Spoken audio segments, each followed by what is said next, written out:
here at Identity Week America 2025 on the first day. I'm joined now by Marcelo Mota, who's an airport consultant and the Chief Information Officer at Aian Luanda Airport. It's great to be joined by you today. You delivered a brilliant keynote, really informative about your airport's innovation. How are identity technologies improving both, trust and convenience? Both of those things in unison. Well, definitely air travel demand is growing very, very fast. And if you imagine that by 2037 there will be 8.2 billion people traveling all over the place. And it's impossible to manage this demand without some technology. And identity technology as security is so important for the air travel industry. I mean, we need this kind of technology and innovation to be able to process passengers quickly, providing them with a pleasant experience, and at the same time guaranteeing the security that the industry demands. And this infrastructure as well is also about protecting data, security. How has the travel industry achieved seamless data integration between the parties?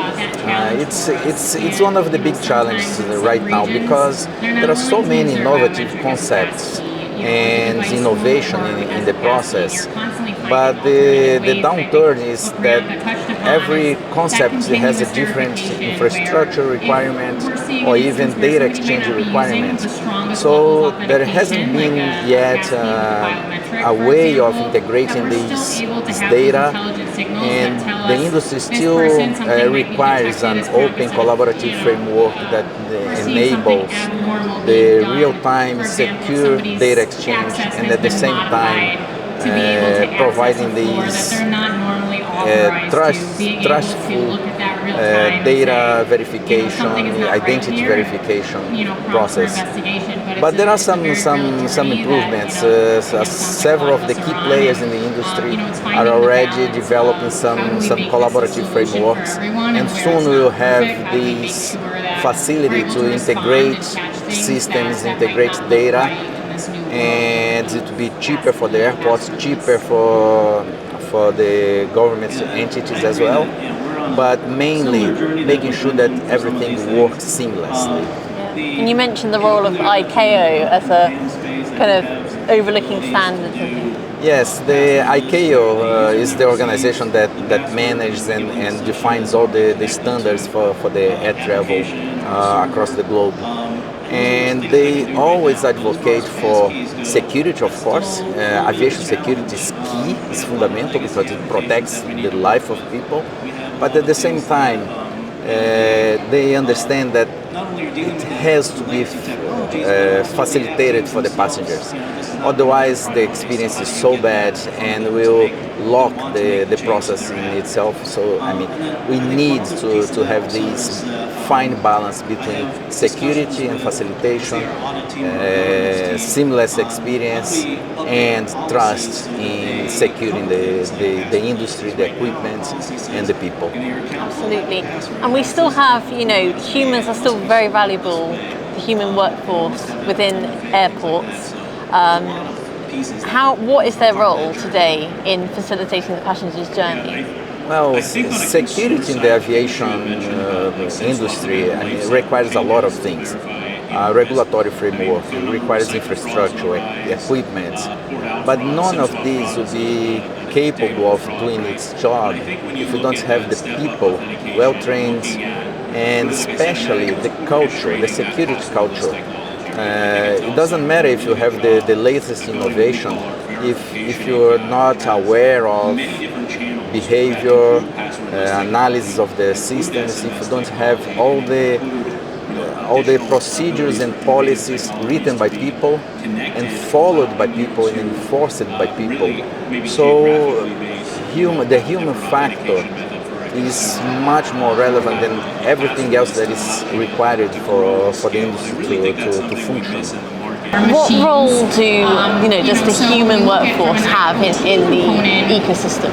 Okay, yeah, definitely. The security in the air travel industry requires a lot of things. It requires equipment, it requires a regulatory framework, it requires innovation, technology to be able to process all the demand for air travel. But none of it will work if you don't have the human behind all of this, because the first thing is they need to be trained.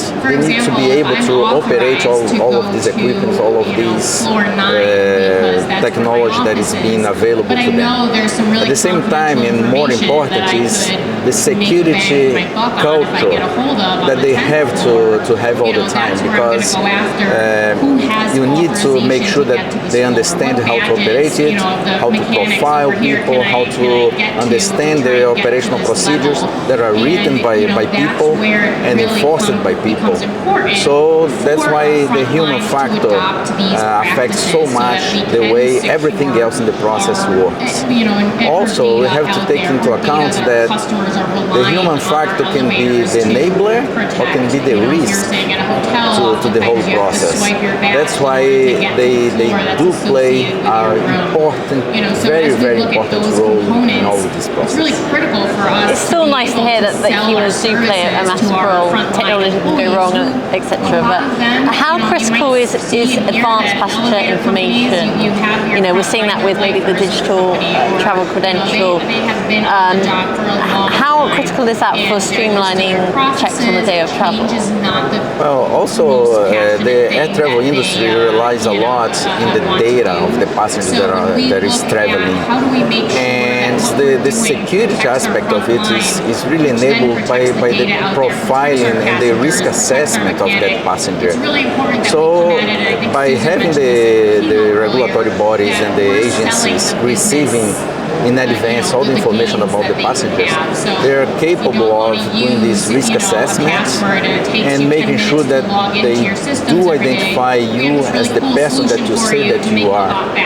So that's why API is so important, because just imagine if you get that information the moment the passenger enters into a queue for traveling or during the security screening process. I mean, it would be impossible. So receive this information beforehand and being able to process and identify the risk profile of that passenger, we can enable a seamless travel experience for the passenger. Absolutely. We experienced on the way here. Thank you so much for your time. Thank you for having me. Hope you enjoy the rest of the conference. Thank you so very much. I hope to